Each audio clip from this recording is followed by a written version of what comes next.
సర్వం విషమయ గ్రూప్ సభ్యులకు స్వాగతం సుస్వాగతం. ముందుగా మనందరికీ గురువు గారైన బ్రహ్మశ్రీ పత్రిజ గారు అమ్మ స్వతమాలమ్మకి కృతజ్ఞతలు తెలుపుకుంటూ సతీ సమేత సప్తఋషుల అనుగ్రహంతో మరియు అవతార్ బాబాజీ గారి అనుగ్రహంతో ఆది శంకరాచార్యుల అనుగ్రహంతో మరియు శైలేష్ మాస్టర్ యొక్క ఆశీస్సులతో ఈ రోజు మనం భగవద్గీత సెషన్ ని మొదలు పెడదాము.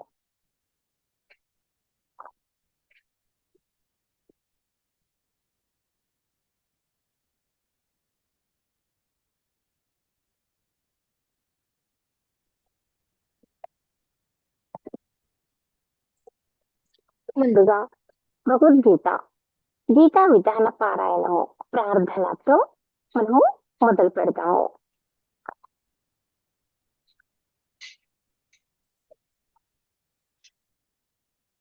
గీతా పారాయణ విధానము.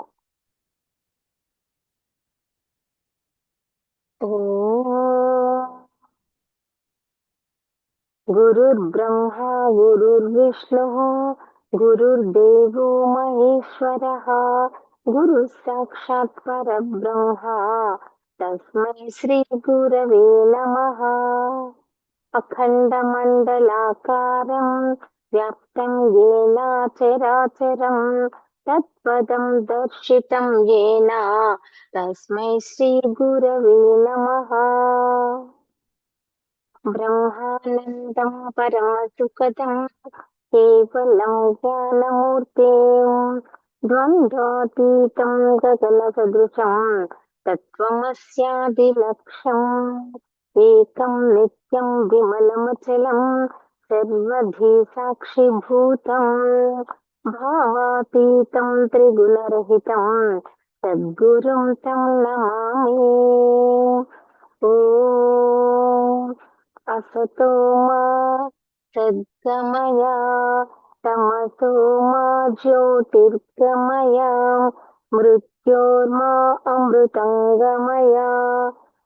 ఓం సహనా భవతు సహనౌ భునక్తు సహ వీర్యం కరవావహై తేజస్వినావధీతమస్తు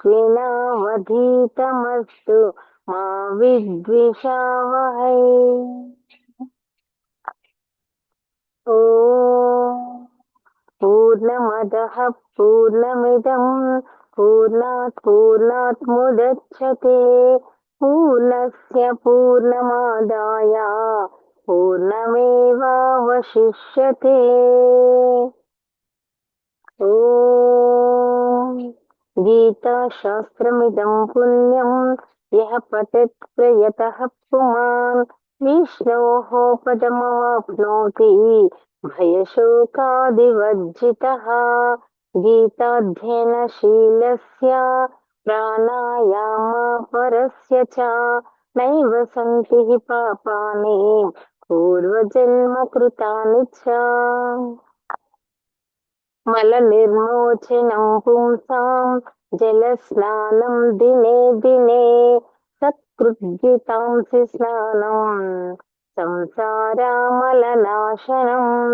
గీతా సుగీతా కర్తవ్యా కిమన్యే శాస్త్ర విస్తరహి యా స్వయం పద్మనాభస్య ముఖ పద్మాద్వినిస్కృతాః.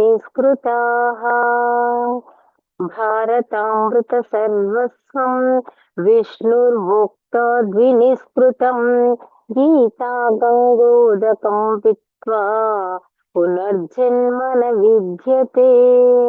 సర్వోపనిషదో గావో దోగ్ధా గోపాలనందనః పార్థో వత్స సుధీర్భోక్తా దుగ్ధం గీతామృతం మహత్.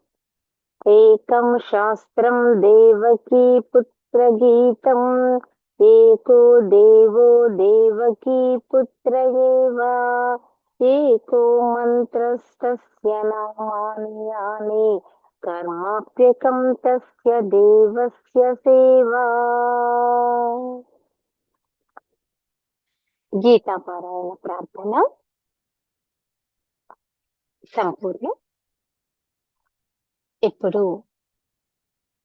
నిన్న మనం భగవద్గీతను ఏ విధంగా స్వీకరించాలి అనేది చెప్పుకున్నాము.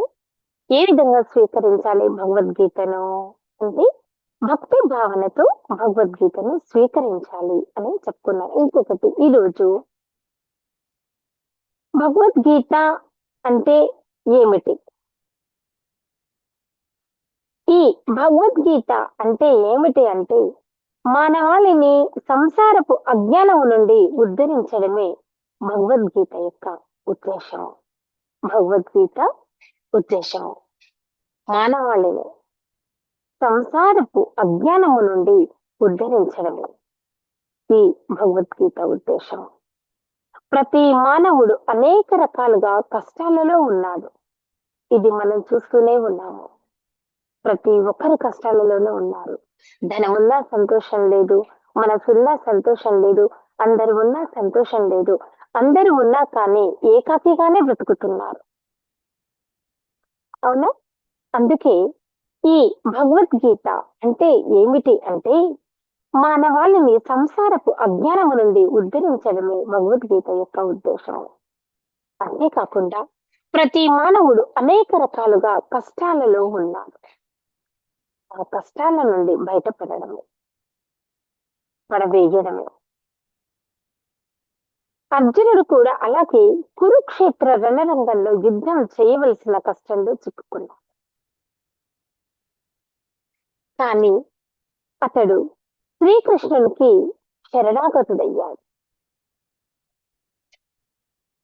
ఇక్కడ ఫ్రెండ్స్ మనం అర్థం చేసుకోవాల్సింది వినండి ఒకసారి. శ్రీకృష్ణుడు కూడా కురుక్షేత్ర యుద్ధంలో చేయవలసిన కష్టాలలో తను చిక్కుకున్నాడు. అప్పుడు శ్రీకృష్ణునికి ఈ అర్జునుడు శరణాగతుడు కావడం జరిగింది. తత్ఫలితంగా ఆ విధంగా ఈ భగవద్గీత చెప్పబడింది. కేవలం అర్జునుడే కాదు, ఈ సంసార కారణంగా మనలో ప్రతి ఒక్కరము చింతాపూర్ణులమై ఉన్నాము. చింత ఆలోచిస్తూ ఉంటారు, కష్టపడుతూ ఉంటారు, ఎందుకు చింతిస్తున్నావు అంటారు. అవునా? ప్రతి ఒక్కరు ఈ సంసారం కారణంగా మనలో ప్రతి ఒక్కరము చింతాపూర్ణులమై ఉన్నాము. మన అస్తిత్వమే అసత్తు వాతావరణంలో ఉన్నది. నిజానికి మనము అసత్తుచే బెదిరింపబడడానికి లేము. మన అస్తిత్వము నిత్యమైనది. కానీ ఏదో కారణంగా మనము అసత్తులో ఉంచబడుతున్నాము. అసత్తు అనేది అస్తిత్వము లేని దానిని సూచిస్తుంది, కష్టాన్ని సూచిస్తుంది. అవునా? అందుకే దుఃఖితులయ్యే అనేక మానవులలో అతి కొద్ది మంది మాత్రమే తామెందుకు ఈ వికారమైన స్థితిలో, వికారము భయంకరమైన కష్టాలలో ఎందుకు ఉంచబడ్డామంటూ తమ స్థితిని గురించి నిజంగా విచారణ చేస్తారు. కొద్ది మంది మాత్రమే, అందరూ కాదు. అవునా? కొద్ది మంది మాత్రమే ఏ విధంగా దుఃఖితులయ్యే అనేక మానవులలో అంటే దుఃఖిస్తూ ఉన్నటువంటి వారు, ఏడుస్తూ ఉన్నటువంటి వారు ఎందుకు, ఈ కారణాలు ఏంటి, దేనికి ఈ కారణం ఏంటి అని మానవులలో కొద్ది మంది మాత్రమే మేమెందుకు ఇలా వికారమైనటువంటి అంటే కష్టమైనటువంటి స్థితిలో ఉంచబడ్డామంటూ తమ స్థితిని గురించి నిజంగా విచారణ చేస్తారు, ఆలోచిస్తారు. మేము ఇలా ఉండడానికి కారణం ఏంటి, దేనికోసం ఇలా ఉన్నాం, ఎప్పుడు ఇలాగే ఉండాలా, ఇంకా మార్పు రాదా అనేది కొద్ది మంది మాత్రమే ఆలోచిస్తున్నారు. కానీ ఎవరు ఆలోచిస్తున్నారు? ఎంతమంది ఆలోచిస్తున్నారు? అవునా? మనిషి తన దుఃఖం గురించి అడిగే ఈ స్థితికి మేల్కాల్చినంత వరకు తనకు దుఃఖము వద్దని, పైగా సమస్త దుఃఖాలకు తాను పరిష్కారము చూపుతానని అతడు అనుకోనంత వరకు పరిపూర్ణ మానవిగా భావించబడడు. నిజం కదా ఇది? మనిషి తన దుఃఖం గురించి అడిగి, అవును, నేనెందుకు ఏడుస్తున్నాను? నేనెందుకు ఇంత బాధలలో ఉన్నాను? దేనికోసం ఉన్నాను? సంసారం అనే చిక్కులో ఎందుకున్నాను? ఎప్పుడూ ఇంతేనా? అందరూ ఉన్నా ఎందుకు నేను ఏకాకిగా ఉన్నాను? ఎవరు నన్ను ఎందుకు అర్థం చేసుకోవడం లేదు? ఎన్నో రకాలుగా ఆలోచిస్తూ ఉంటారు. అవునా? నేను చేసిన తప్పేంటి? కావలసినవన్నీ చేసిస్తున్నాను. కావలసినవన్నీ ఇస్తున్నాను. తండ్రి డబ్బు సంపాదన తీసుకువచ్చి పిల్లలకి అన్ని రకాలుగా చూస్తున్నాడు. కానీ తన మనసులో వేదన, వ్యధ, బాధ. తల్లి తనకు చేతకాకపోయినా తన పిల్లలకు అన్ని రకాలుగా చేసి పెడుతుంది. అర్థం చేసుకోరే ఒకనాడైనా అనే బాధ. అవునా? ఆవేదన. ఎవరు అర్థం చేసుకుంటారు? అని మనిషి తన దుఃఖం గురించి అడిగే ఈ స్థితికి మేల్కాంచినంత వరకు, మేల్కొనంత వరకు, ఈ మానవుడు మేల్కొనంత వరకు తనకు దుఃఖము వద్దే వద్దని, పైగా సమస్త దుఃఖాలకు అంటే అన్ని దుఃఖాలకు తాను పరిష్కారము చూపుతానని అతడు అనుకోనంత వరకు అసలు ఏంటి, ఏం జరుగుతుంది, ఇలా ఎందుకు అవుతుంది, ఎందుకు ఏడుస్తున్నారు, ఎందుకు ఈ బాధలు, ఎందుకు ఈ కష్టాలు, ఎందుకు ఇన్ని ఇక్కట్లు, ఏం చేశామని అని ఆ పరిష్కారమును ఈ దుఃఖాల అన్నిటికీ కూడా చూపుతానని అతడు అనుకోనంత వరకు, ఎప్పుడైతే అనుకోడో అప్పటి వరకు పరిపూర్ణ మానవులుగా అతను భావించబడడు. ఎలా భావిస్తాడు? పడ్డ కష్టాలు పడుతూనే తిట్టిన అది ఏమంటారు, తిట్టించుకోవడము, ఆ ఎవరైనా కొడితే అలాగే పడి ఉండడము, తిట్టినా ఉండడము, ఇవన్నిటిని కూడా తెలుసుకోకుండా ఎన్నాళ్ళు అలా ఉంటాడో అప్పటి వరకు ఆ మానవుడు పరిపూర్ణ మానవుడిగా భావించబడడు. అతను ఎప్పటికీ తెలుసుకుంటాడు? తెలుసుకోలేదు కదా. అందుకు మనసులో ఇటువంటి విచారణ జరిగినప్పుడు మానవత్వము ప్రారంభమవుతుంది. అవును, ఎందుకు నేను ఇలా పడాలి? ఎందుకు నన్ను అందరూ అంటున్నారు? నేను ఏం చేశాను? ఎందుకు నాకు ఈ కష్టాలు? అప్పుడు తనలో జాగృతం అవుతుంది. అప్పుడు ఆ మానవునిలో జాగృతం అవుతుంది. అప్పుడు మానవత్వం అనేది ప్రారంభమవుతుంది. ఇప్పుడు మేల్కొంటే అప్పుడు ప్రారంభమవుతుంది. పడ్డన్నాళ్ళు పడుతూనే ఉంటారు. కానీ ఎన్నాళ్ళు ఇంకా? అందుకే మెలుకోమని చెప్తున్నాడు ఇక్కడ ఆ శ్రీకృష్ణ పరమాత్ముడు. బ్రహ్మసూత్రాలలో ఈ విచారణ బ్రహ్మ జిజ్ఞాస అని చెప్పబడుతుంది. అవును, బ్రహ్మ జిజ్ఞాస అంటే పరతత్వ స్వభావం గురించి విచారణ చేయనంత వరకు మనిషి యొక్క ప్రతి కార్యము భంగపాటుగానే భావించబడుతుంది. చూసారు, ఆ శ్రీకృష్ణ పరమాత్ముడు సంసార సాగరం నుండి ఏ విధంగా అందరినీ బయటకు తీసుకురావాలని చూస్తుంది. అంటే ఏది శాశ్వతము కాదు. చేసే పనులు చెయ్యాలి, కానీ పరతత్వ స్వభావం గురించి విచారణ చేయనంత వరకు మనిషి యొక్క ప్రతి కార్యము భంగపాటుగానే భావించబడుతుంది. పరతత్వ స్వభావం ఎదుటి వారికి సహాయం చేయనంత వరకు, చెయ్యాలి అనే ఆలోచన రానంత వరకు భంగపాటుగానే.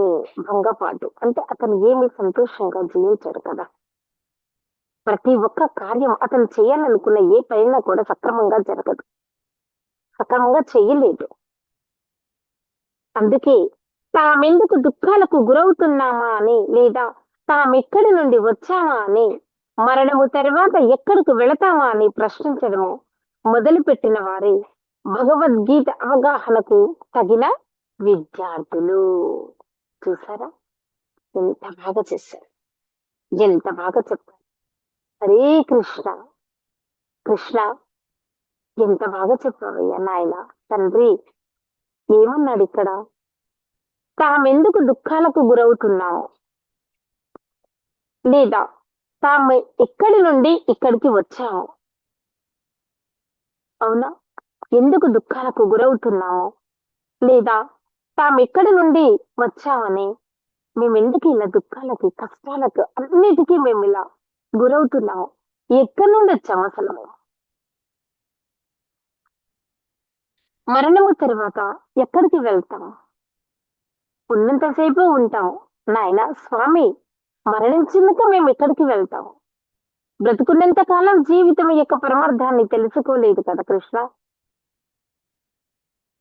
ఇప్పుడు ఎక్కడికి వెళ్తాం మేము అని ప్రశ్నించడం మొదలుపెట్టిన వారే ఈ భగవద్గీతకు అవగాహనకు తగినటువంటి విద్యార్థులు. ఎవరైతే ఇలా అర్థం చేసుకుంటారో, మేము పుట్టాము, ఉన్నాము, కానీ ఈ కష్టాలేంటి, నేను ఎక్కడి నుంచి వచ్చాను, అసలు ఎందుకు ఇదంతా, ఏం జరుగుతుంది, నేను రేపు చనిపోతే, మరణిస్తే ఎక్కడికి వెళ్తాను అనేది తెలుసుకున్న వారే ఈ భగవద్గీతను అవగాహన తెలుసుకోవడానికి తగినటువంటి విద్యార్థులు, శిష్యులు అని ఇక్కడ శ్రీకృష్ణుడు మనకి వివరించడం జరిగింది.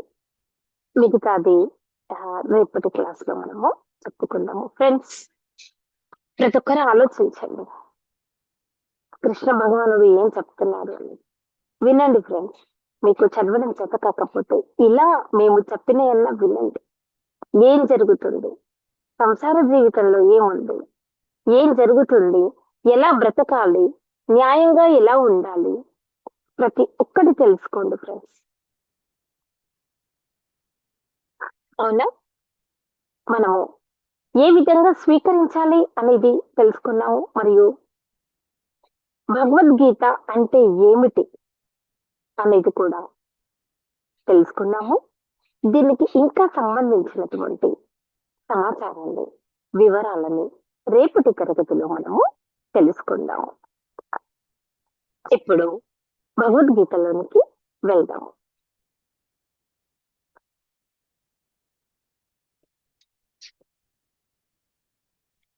ఈ ధృతరాష్ట్రుడు అడిగినటువంటి దానికి ఇక్కడ సంజయుడు మరియు భీష్మ పితామహుడు, అవునా, భీష్మ పితామహుడు ఏమనుకుంటున్నాడు, దుర్యోధనుడు తన మనమడు కదా, కురువృద్ధుడైన తన మనమడైనటువంటి దుర్యోధనునికి ఆయన అనుకుంటున్నాడు, ఓహో, ఏ విధంగా అంటే దేవదేవుడైన శ్రీకృష్ణుడు ప్రతిపక్షంలో అంటే పాండవుల వైపు ఉన్నాడు కదా, అందుకే ఆ కారణంగా యుద్ధంలో తమకు విజయావకాశము లేదనే సంకేతము ద్వారా భీష్ముడు చింతాగ్రస్తుడే దుర్యోధనునికి పరోక్షంగా తెలియజేస్తున్నాడు. అవునా, నిన్న ఇంతవరకు చెప్పుకున్నాము. అవునా, తెలియజేశాడు అనమాట. ఏమని, నాయన మనం ఇంతమంది ఉన్నా గాని ఆ పాండవుల వైపు శ్రీకృష్ణుడు ఉన్నాడు కాబట్టి విజయావకాశం మనకు లేదు అనేది ఇండైరెక్ట్ గా చెప్పడం జరుగుతుంది. ఇక డైరెక్ట్ గా చెప్పలేదండి, ఇండైరెక్ట్ గా చెప్పడం జరిగింది అనమాట.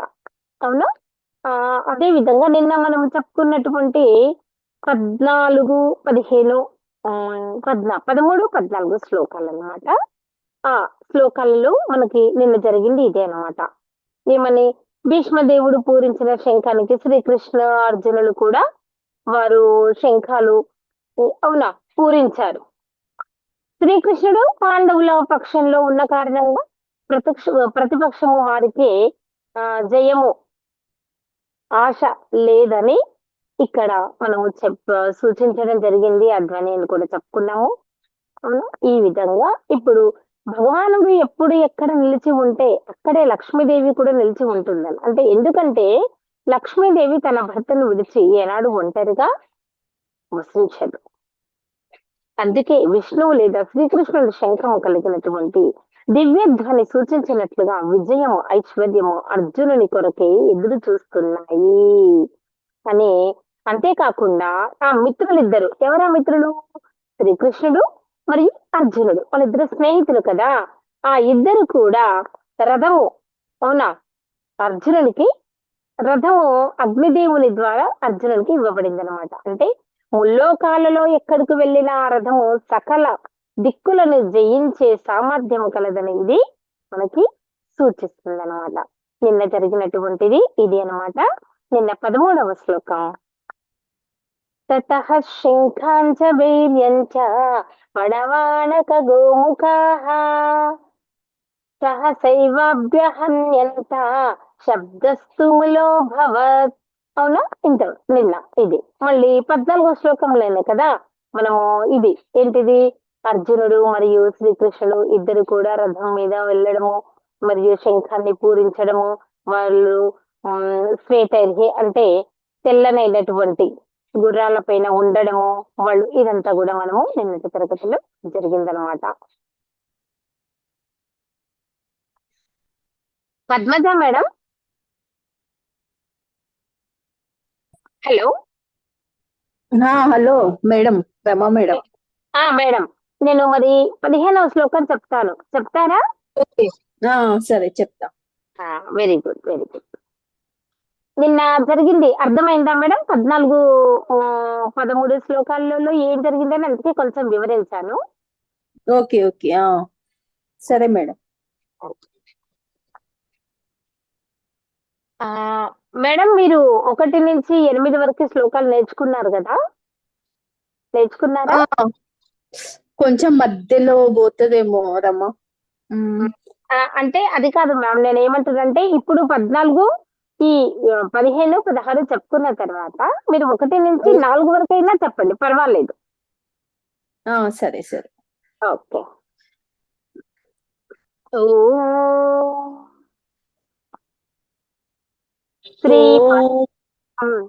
శ్రీ పరమాత్మనే నమః. శ్రీ పరమాత్మయే నమః. శ్రీమద్భగవద్గీత. శ్రీమద్భగవద్గీత. అథ ప్రథమోऽధ్యాయः. తద ప్రథమోऽధ్యాయः. అర్జున విషాదయోగः. అర్జున విషాదయోగः. సంజయ ఉవాచ. సంజయ ఉవాచ. పాంచజన్యం. పాంచజన్యం. హృషీకేశః. ఋషికేశః. దేవదత్తం. దేవదత్తం. ధనంజయః. ధనంజయః. Very good. పాంచజన్యం. పాంచజన్యం. హృషీకేశః. ఋషికేశః. దేవదత్తం. దేవదత్తం. ధనంజయః. ధనంజయః. Very good. పౌండ్రం. పాండం. పౌండ్రం. పౌండం. దద్మౌ. ధర్మం. మహాశంఖం. మహాశంఖం. భీమకర్మ. భీమకర్మ. భీమకర్మ. భీమకర్మ. వృకోదరః. వృకోదరః. ఒకసారి నేను చదువుతాను, వినండి. పాంచజన్యం హృషీకేశః. దేవదత్తం ధనంజయః. పౌండ్రం దద్మౌ మహాశంఖం. భీమకర్మ వృకోదరః. అవునా? అవును. దీన్ని ఒక్కసారి నేను శబ్దార్థంతో చెప్తాను. ఇక్కడ పాంచజన్యం అన్నాడు, అవునా? పాంచజన్యం అంటే పాంచజన్యం అనే పేరు కలిగిన శంఖము. ఇప్పుడు యుద్ధానికి వెళ్తున్నారు కదా వీళ్ళు, కురుక్షేత్ర యుద్ధానికి వెళ్ళేటప్పుడు ఆ శంఖాలు అవన్నీ పూరిస్తున్నారు కదా, వాటి పేర్లు అన్నమాట ఇవన్నీ. ఓకే. పాంచజన్యం అనేది శంఖం యొక్క పేరు అన్నమాట. హృషీకేశ. హృషీకేశ అంటే హృషికేశుడు అంటే భక్తుల ఇంద్రియాలను నిర్దేశించేటటువంటి శ్రీకృష్ణుడు. శ్రీకృష్ణుడు. శ్రీకృష్ణుడు ఈ పాంచజన్యం అనే పేరు కలిగినటువంటి శంఖమును ఊదడము అని అర్థం, అవునా? దేవదత్తం. దేవదత్తం అనే పేరు కలిగినటువంటి శంఖము ఏ విధంగానైతే పాంచజన్యం అనేటటువంటి శంఖం పేరుందో అదే మాదిరిగా దేవదత్తం అనేటటువంటి కూడా ఒక శంఖం పేరు అన్నమాట. ఓకే. మరొక శంఖం పేరు ధనంజయ. ధనంజయుడు అంటే ధనమును జయించినటువంటి వాడు అర్జునుడు, ధనంజయుడు. ఓకే, అర్థమైంది కదా? ఇది మొదటి పాదానికి అంటే పాంచజన్యం హృషికేశ దేవదత్తం ధనంజయ. అంటే ఇక్కడ పాంచజన్యం అంటే పాంచజన్యం అనే పేరు కలిగినటువంటి శంఖము, మరియు హృషికేశ అంటే భక్తులకు ఇంద్రియాలను నిర్దేశించినటువంటి ఆ శ్రీకృష్ణ పరమాత్ముడు, దేవదత్తం అంటే దేవదత్తం అనే పేరు కలిగినటువంటి శంఖము, ధనంజయ ధనమును జయించినటువంటి వాడు ధనంజయుడు అర్జునుడు. ఈ మొదటి యొక్క పాదానికి అర్థం అన్నమాట. అర్థమైందా మేడం? అర్థమైంది మేడం. రెండవది పౌండ్రం దద్మౌ మహాశంఖం భీమకర్మారుకోదర. అంటే ఇక్కడ పౌండ్రం అంటే పౌండ్రం అనే పేరు కలిగిన శంఖము. ఇక్కడ చూడండి, పాంచజన్యం అన్న శంఖం పేరే, మరియు దేవదత్తం అన్న శంఖం పేరే, మరియు ఇంకా అవునా దేవదత్తం అన్న శంఖం పేరే, మరియు పౌండ్రం అనేది కూడా ఇక్కడ శంఖం పేరే. అర్థమైందా మేడం మీకు? అయింది మేడం. అర్థమైంది కదా? Very good. అవునా? దద్మౌ అంటే ఊదారు. చూసారా, ఇక్కడ పాంచజన్యం, దేవదత్తం, పౌండ్రం ఈ మూడు శంఖాలను ఈ శ్రీకృష్ణ పరమాత్ముడు మరియు ధనంజయుడైనటువంటి అర్జునుడు కూడా ఊదడం జరిగిందనమాట. మహాశంఖం భయంకరమైనటువంటి శంఖమును, భీమకర్మ ఘనమైన కార్యాలు చేసేవాడు, వృకోదరహ భోజన ప్రియుడు. ఎవరు? భీముడు. అవునా, ఇక్కడ భీముడు ఎప్పుడు నల్ల భీమ పాకం ఎప్పుడు తింటూ ఉంటాడు కదా భీముడు. అందుకే వృకోదరహ అంటే భోజన ప్రియుడు అని అర్థం అన్నమాట. అవునా, అర్థమైందా మేడం? చదువుదామా ఒకసారి? చదువుతాం. ఓకే. పాంచజన్యం హృషికేశ పాంచజన్యం ఋషికేశ దేవదత్తం ధనంజయ దేవదత్తం ధనంజయ పౌండ్రం దద్మౌ పౌండం దద్వం మహాశంఖం మహాశంఖం భీమకర్మ వృకోదర భీమకర్మ వృకోదర వృకోదర. వృకోదర. మేడం, ఈ శ్లోకంలో మీకు ఏదైనా అర్థం కాకపోతే శబ్దార్థం కానివ్వండి, ఒకసారి మీరు అడగొచ్చు. ఒకసారి చూసుకోండి, చూసుకొని దేనికైనా అర్థం రాకపోతే తెలియకపోతే అడగండి, నేను మళ్ళీ మీకు రిపీట్ చేస్తాను. ఓకే. ఎవరైనా సరే. వృకోదర అంటే భీమసేనుడు కదా? భీముడు భోజన ప్రియుడు అని చెప్పుకున్నా. Okay okay. ఇంకా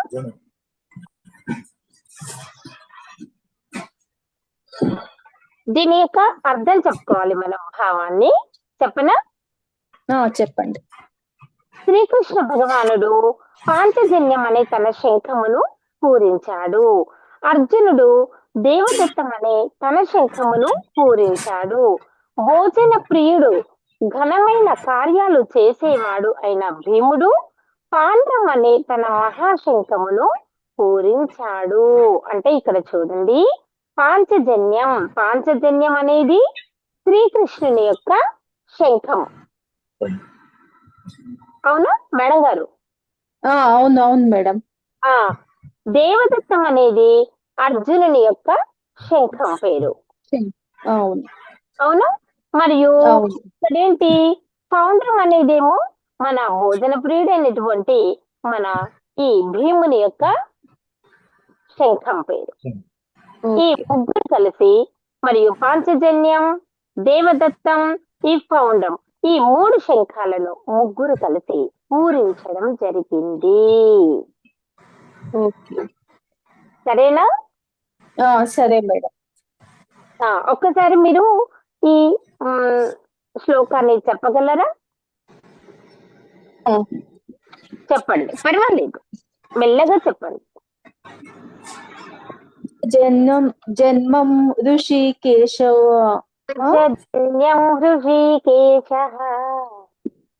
పాంచజన్యం ఋషికేశః దేవదత్తం ధనంజయ నైవేద్యం మహాశంకం భీమకర్మం వృకోదరః. Very good. దీని భావం కూడా చెప్పండి మేడం. ఆ, అంటే శ్రీకృష్ణుడు పాంచజన్మమును శంఖమును,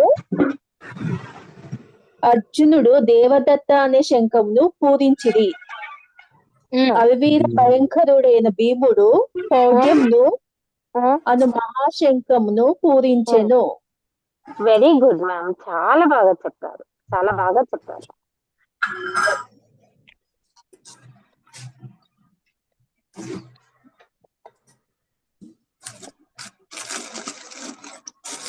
ఇప్పుడు 16ది చెప్దామా? సరే, వెళ్దామా 16వ దానికి? వెళ్దాం మేడం. ఓకే.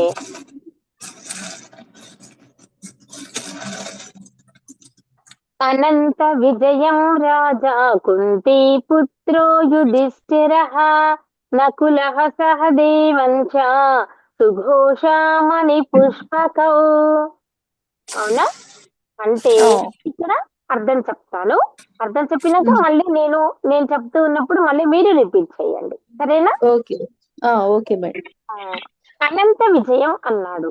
అనంత విజయం అనే పేరు కలిగినటువంటి శంఖమును ఇప్పటి వరకు ఇక్కడ అర్జునుడు, భీముడు మరియు శ్రీకృష్ణుడు శంఖాలు పూరించారు కదా. ఇప్పుడు 16లో ఇక్కడ మనకు సహదేవులు, నకుల సహదేవులు కూడా వచ్చారు. చూడండి, అనంత విజయం అంటే అనంత విజయం అనే పేరు కలిగిన శంఖమును రాజా, రాజైనా కుంతి పుత్రో యుధిష్ఠిర అంటే కుంతిపుత్ర, కుంతిపుత్రుడు, యుధిష్ఠిర యుధిష్ఠరుడు, నకుల అంటే నకులుడు, సహదేవంశ అంటే సహదేవుడు కదా. మనకి పాండవులు 5గురు, అవునా? ధర్మరాజు, అవునా? ధర్మరాజు, భీముడు, అర్జునుడు, నకులుడు, సహదేవుడు, అవునా? ఇక్కడ 3 వచ్చారు. ఇప్పుడు మనకి నకుల సహదేవులు కూడా ఇక్కడ వచ్చారనమాట. చ మరియు సహదేవంశ అంటే చ అంటే మరియు కూడా అని కూడా అర్థమని మనము చెప్పుకున్నాము. సుఘోష, సుఘోషమణి పుష్పకం అంటే సుఘోషము మరియు మణి పుష్పకం అనే పేర్లు కలిగిన అవునా మేడం? దీని యొక్క కుంతి పుత్రుడును రాజును అయిన యుధిష్ఠరుడు అనంత విజయం అను శంఖమును, నకుల సహదేవులు సుఘోష మణి పుష్పములను సుఘోష మణి పుష్పకములను శంఖముల పూరించిరి. యుద్ధానికి అందరూ సన్నద్ధులవుతున్నారు కదా, అందుకు. అవునా? అవును. ఇప్పుడు చెప్పండి. అనంత విజయం రాజా. అనంత విజయం రాజా. చెప్పుకుందాం. అనంత అనంత విజయం విజయం రాజా రాజా కుంతిపుత్రో కుంతిపుత్రో యుధిష్ఠిరః యుధిష్ఠిరః యుధిష్ఠిరః యుధిష్ఠిరః నకులః నకులః సహదేవంశ సహదేవంచ సుఘోష మణి పుష్పకౌ మణి పుష్పకం మణి పుష్పకం పుష్పకౌ. Very good. దీని యొక్క అర్థం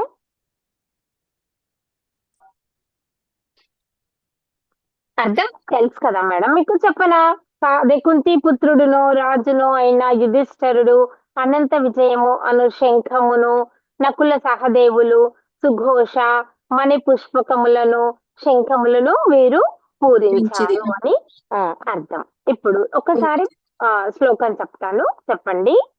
అనంత విజయం రాజా అనంత విజయం రాజా కుంతి పుత్రో యుధిష్ఠిరః కుంతీపుత్రో యుధిష్ఠిరః నకులః సహదేవంచ నకుల సహదేవంచ సుఘోషామణి పుష్పకౌ.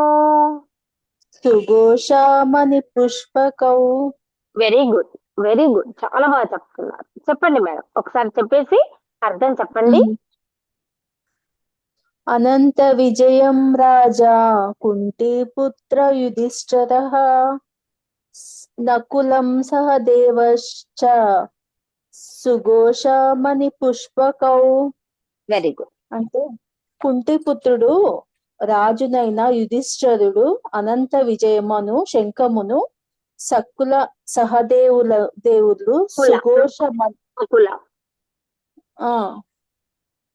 సుఘోష మణి పుష్పకములను శంఖములను పూరించిరి. వెరీ గుడ్, కరెక్ట్ చెప్పు, బాగా చెప్పారు మా, మంచిగా చెప్పారు. రోజు ఒకసారి ఇలాగే ప్రాక్టీస్ చేసుకోండి. ఏం లేదు, లేవగానే ఒకసారి పడుకునే ముందు కూడా ఒకసారి బాగా చదవండి, గుర్తుండిపోతుంది. ఇంకా మర్చిపోయే సమస్య అనేది ఉండదు. సరేనా? ఓకే. మీరు 1 నుంచి 4 చెప్పగలుగుతారా? చూడండి ఒకసారి, చెప్పగలుగుతారా? ఒకసారి చూసుకోవాలి మేడం. చూసుకుంటున్నా, లేదంటే రేపు చెప్తా అన్నా పర్వాలేదు. రేపు చెప్తాంలేండి. Very good. ఓకే అమ్మా, ఓకే. ఇప్పుడు మనము గీతా మహాత్మ్యము ఈ భగవద్గీతను ఆపే ముందు మనం, అంటే భగవద్గీతను మనము ముగించే ముందు ఈ గీతా మహాత్మ్యము చెప్పుకుందాము. సరే?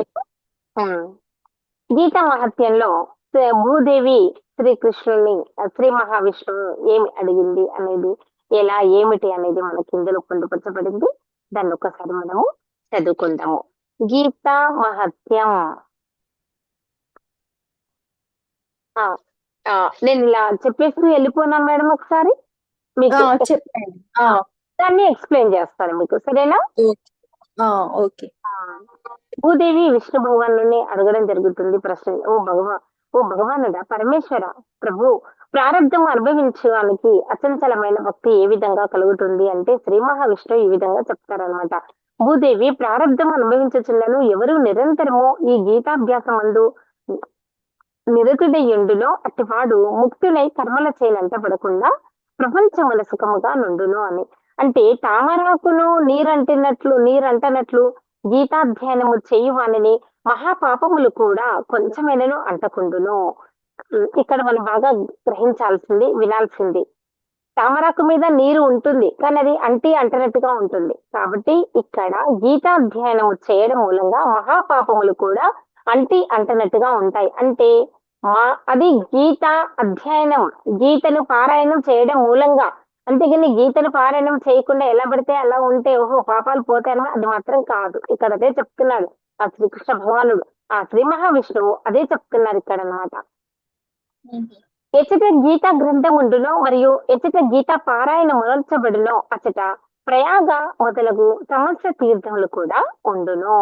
ఎచ్చట గీతా పారాయణము జరుగుచుండునో అచ్చోటికి సమస్త దేవతలు, ఋషులు, యోగులు, నాగులు, గోపాలురు మరియు భగవత్ పార్షదులకు నారద మరియు ఉద్ధవాదులు వచ్చి శీఘ్రముగా, అంటే వెంటనే సహాయము చేస్తారంట మనకి.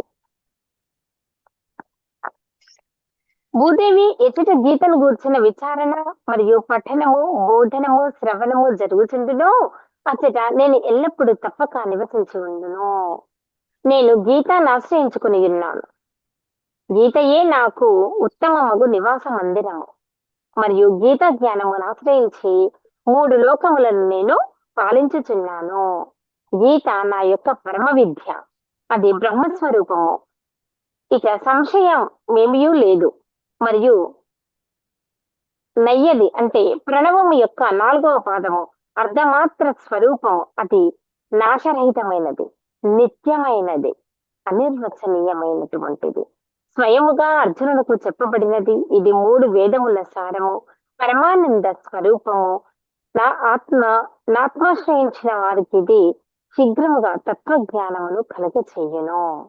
ఏ నరుడు నిశ్చల చిత్తుడై గీత 18 అధ్యాయములను నిత్యము పారాయణము తెలుపుచుండును అతడు జ్ఞాన సిద్ధిని పొంది తద్వారా పరమాత్మ పదమును అంటే మోక్షమును నొందుతాడు, మోక్షమును పొందగలడు అని అర్థం అన్నమాట.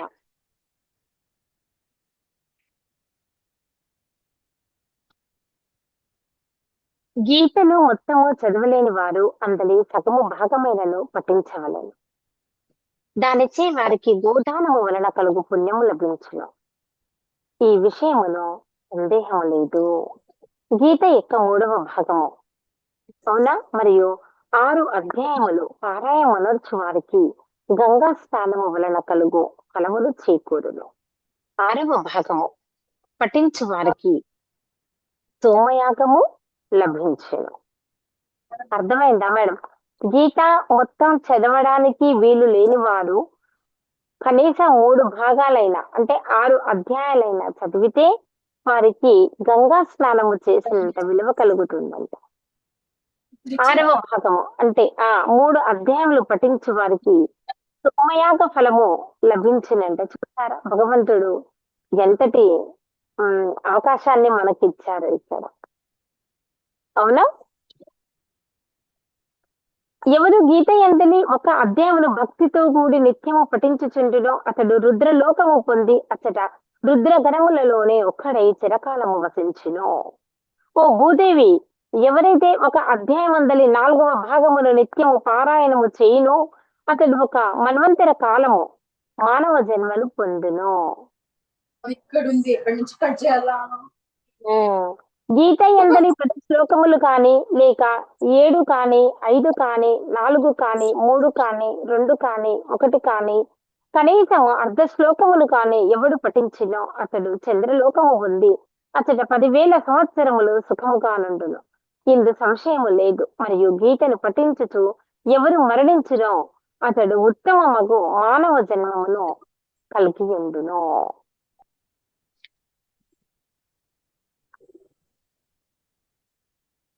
అట్లా అతడు మానవుడే జన్మించి గీతాభ్యసనమును మరల గావించుచు ఉత్తమ మగు మోక్షము పొందును. గీత గీత అని ఉచ్చరించుచు ప్రాణములను విడిచువాడు సద్గతిని పొందును. మహాపాపాత్ముడైనను గీతార్థమును వినుట యందు ఆసక్తి కలవాడై వైకుంఠమును పొంది అచ్చట విష్ణువుతో సహా ఆనందం అనుభవించుచుండును. ఎవరు గీతార్థమును చింతన చేయుచుండునో అతడు అనేక కర్మలను ఆచరించినను జీవన్ముక్తుడై అని చెప్పబడను. మరి దేహము అతడు పరమాత్మ పదమును పొందెను. ఈ ప్రపంచ గీతను ఆశ్రయించి జనకాదులకు రాజులు అనేకులు పాపరహితులై పరమాత్మ పదమును పొందగలిగారు. గీతను పట్టించి ఆ పిదప ఎవడు పఠింపకుండునో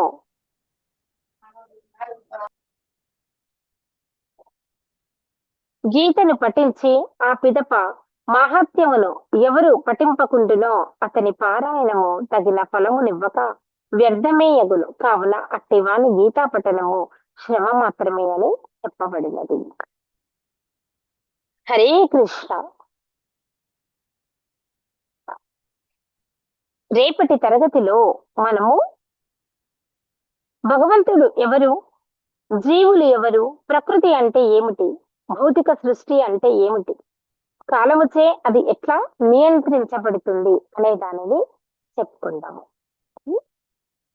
హరే కృష్ణ. హరే రామ రామ హరే హరే హరే. హరే కృష్ణ. హరే కృష్ణ. సెషన్ నుండి చేస్తున్నాను. ఓకే.